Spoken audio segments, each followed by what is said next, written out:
വരും. ആ സമയം ഞങ്ങൾ അവളെ അറസ്റ്റ് ചെയ്യുകയും ചെയ്യും. അവളെ കുറിച്ച് എല്ലാം മനസ്സിലാക്കി വെച്ചിരിക്കുകയാണല്ലോ. എങ്ങനെ മനസ്സിലാക്കാതിരിക്കും? സ്വന്തം അനിയത്തെ ചതിക്കുന്ന ചേച്ചി നിങ്ങളുടെ കൂടെയല്ലേ? മഞ്ജു മഹിമയെ ചതിക്കുകയല്ല. അവൾ ഇനിയും പുറത്തു തുടർന്നാൽ ഡിപ്പാർട്ട്മെന്റിലെ വേറെ ഏതെങ്കിലും ഓഫീസർമാർക്ക് കേസ് കൈമാറേണ്ടി വരും. ഗോപാലിന് സ്വാധീനമുള്ള ഏതെങ്കിലും ഒരു പോലീസുകാരാണ് ഈ കേസ് ഏറ്റെടുക്കുന്നതെങ്കിൽ മഹിമയെ അവര് ജീവനോടെ പിടിക്കുന്നു പോലും പ്രതീക്ഷിക്കണ്ട. അവള് കീഴടങ്ങുന്നതാണ് ഏറ്റവും നല്ലത്. അങ്ങനെയാകുമ്പോ ജയിലിൽ നിന്ന് രക്ഷപ്പെടാൻ ശ്രമിച്ച അവളെ ശിക്ഷിക്കില്ലേ? ആ ശിക്ഷ അവളെപ്പോഴാണെങ്കിലും അനുഭവിച്ചേ പറ്റൂ. മോന്തൻ നിയമം അറിയുന്ന ആളല്ലേ, അമ്മയെ കാര്യങ്ങൾ പറഞ്ഞ് ധരിപ്പിക്കേ. സാർ എന്തൊക്കെ പറഞ്ഞാലും ശരി, ഞാനേ മഹിമയ്ക്കെതിരെ നിൽക്കുന്നു, പ്രതീക്ഷിക്കേണ്ട.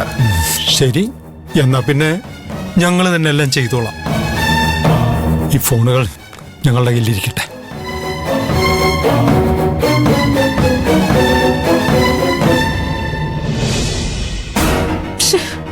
മോൾ ഇങ്ങനെ ടെൻഷൻ അടിക്കില്ലേ?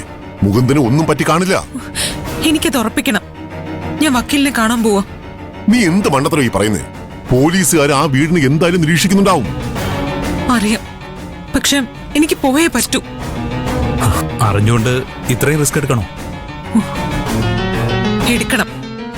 ഇങ്ങനെയുള്ള അവസ്ഥയിൽ വക്കീലിനെ കൂടെ നിൽക്കാൻ പറ്റില്ലെങ്കിൽ പിന്നെ ഞാൻ ജീവിച്ചിരിക്കുന്നതിൽ ഒരു അർത്ഥവുമില്ല.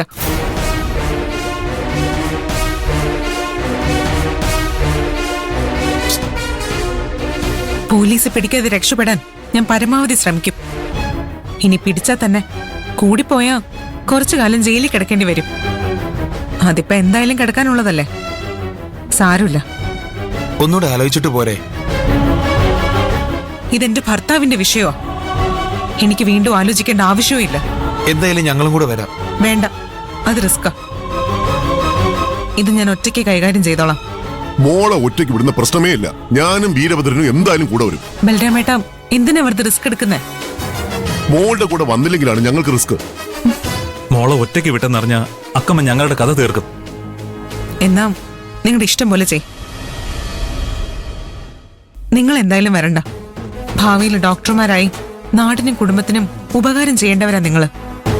എന്നെ സഹായിക്കാൻ നടന്ന് എന്തെങ്കിലും പോലീസ് കേസിൽ പെട്ടുപോയാ അതിന്റെ കുറ്റബോധം എനിക്ക് ജീവിതം മുഴുവനും ഉണ്ടാവും.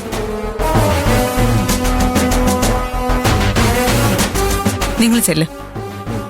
സൂക്ഷിക്കണേ മഹിമേ.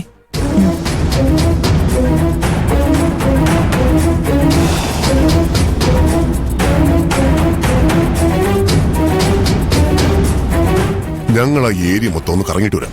എന്നിട്ടൊരു പ്ലാൻ ഉണ്ടാക്കി രാത്രി വീട്ടിൽ കയറാം. ഓക്കെ? ഓക്കെ.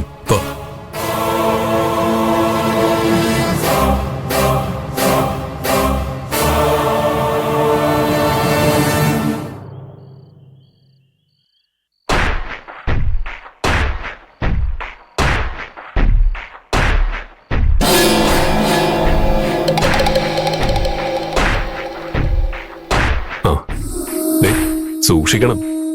ഓട്ടവും ചാട്ടവും ഒക്കെ ഒഴിവാക്കണം. പോകണമെന്ന് നിർബന്ധമാണോ? ഡിപ്പാർട്ട്മെന്റിൽ എത്ര ഓഫീസർമാരുണ്ട്.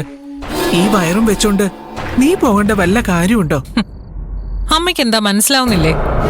മുഖം നോക്കാതെ ഡ്യൂട്ടി ചെയ്തതിന് അംഗീകാരം കിട്ടാൻ വേണ്ടിയാ മഞ്ജു ഇതെല്ലാം ചെയ്യുന്നത്. ഞാനിപ്പോഴും നിന്നോട് പോകണ്ടെന്ന് തന്നെ പറയൂ. പക്ഷേ നീ ഞാൻ പറയുന്ന കേൾക്കില്ലെന്ന് എനിക്ക് ഉറപ്പുണ്ട്. അതുകൊണ്ട് ഒരു കാര്യം ഞാൻ വ്യക്തമാക്കാം. എന്റെ പേരക്കുട്ടിക്ക് നീ കാരണം എന്തെങ്കിലും ദോഷം സംഭവിച്ച പിന്നെ ഈ വീടിന്റെ പടി ചവിട്ടാന്ന് നീ സ്വപ്നം പോലും കാണരുത്. അതത്ര റിസ്ക് ഉള്ള കാര്യമൊന്നുമല്ലമ്മേ. മഹിമയെ പിടിക്കാൻ അവിടെ ഇഷ്ടം പോലെ പോലീസുകാരുണ്ടാവും. അതുമല്ല, മഞ്ജുവിനെ കണ്ട അവള് കൂടുതൽ ബഹളം വെക്കാതെ കീഴടങ്ങുകയും ചെയ്യും. അങ്ങനെ നടക്കാൻ ഒരു സാധ്യതയില്ല. രക്ഷപ്പെടാൻ വേണ്ടി ഗിരിയേട്ടനെ അവള് കുത്തിയില്ലേ?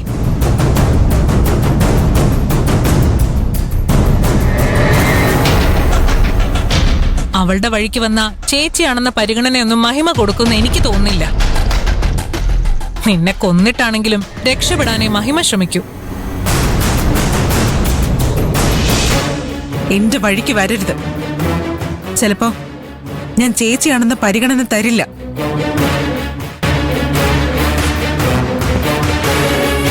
ഒരാള് ജോലിക്ക് പോകുമ്പോ തന്നെ ഇത്തരത്തിലുള്ള വർത്തമാനമൊക്കെ പറയണം. നിനക്കെന്താ ബോധമില്ലേ? ആ മഹിമയെ കുറച്ച് കാണരുതെന്നാ ഞാൻ ഉദ്ദേശിച്ചത്.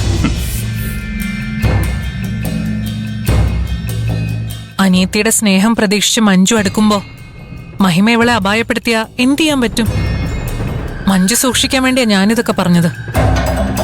നിന്റെ കരുതലിന് വളരെ നന്ദിയുണ്ട് ഗിരിയേട്ടാ. ഞാൻ ഇറങ്ങട്ടെ.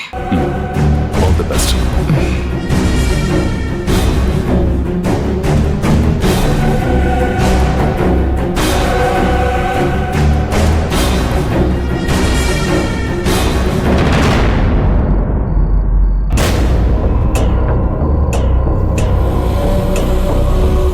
അമ്മ പറഞ്ഞേന് പുല്ല് വില കൊടുത്തിട്ട് അവള് പോന്നാണ്ടില്ലേ. അവക്ക് ആ കുഞ്ഞിന്റെ കാര്യത്തിൽ ഒരു ശ്രദ്ധയില്ല. ഞാനായിരുന്നെങ്കിൽ അമ്മ പറയുന്നത് കേട്ട് അടങ്ങി ഒതുങ്ങിയിരുന്നേനെ. സ്വന്തം കുഞ്ഞിനെ കൊന്ന നീ തന്നെ ഇത് പറയണം.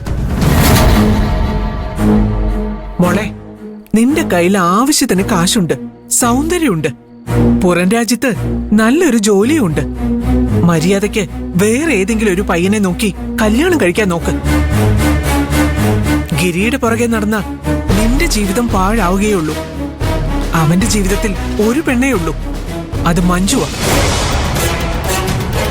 അതിനൊരു മാറ്റവും വരില്ല, നീ നോക്കിക്കോ.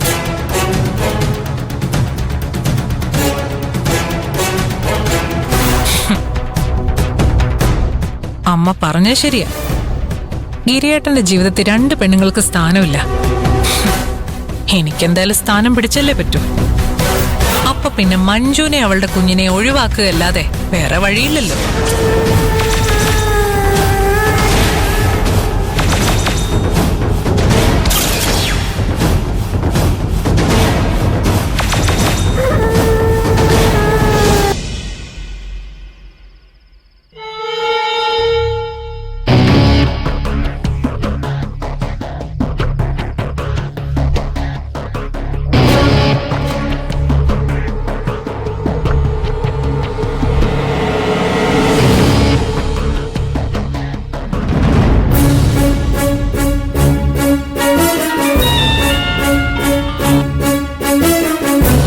Hello madam.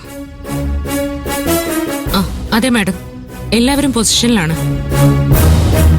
റോഡിൽ നിന്ന് നോക്കിയാ പോലീസുകാരെ ആരും കാണില്ല. ആ നമ്മുടെ ജീപ്പ് അത്ര പെട്ടെന്ന് കാണാത്തതുപോലെയാ പാർക്ക് ചെയ്തിരിക്കുന്നത്. ആ യെസ് മാഡം, മഹിമ വരൂന്ന് തന്നെയാണ് പ്രതീക്ഷ. ആ ഓക്കെ.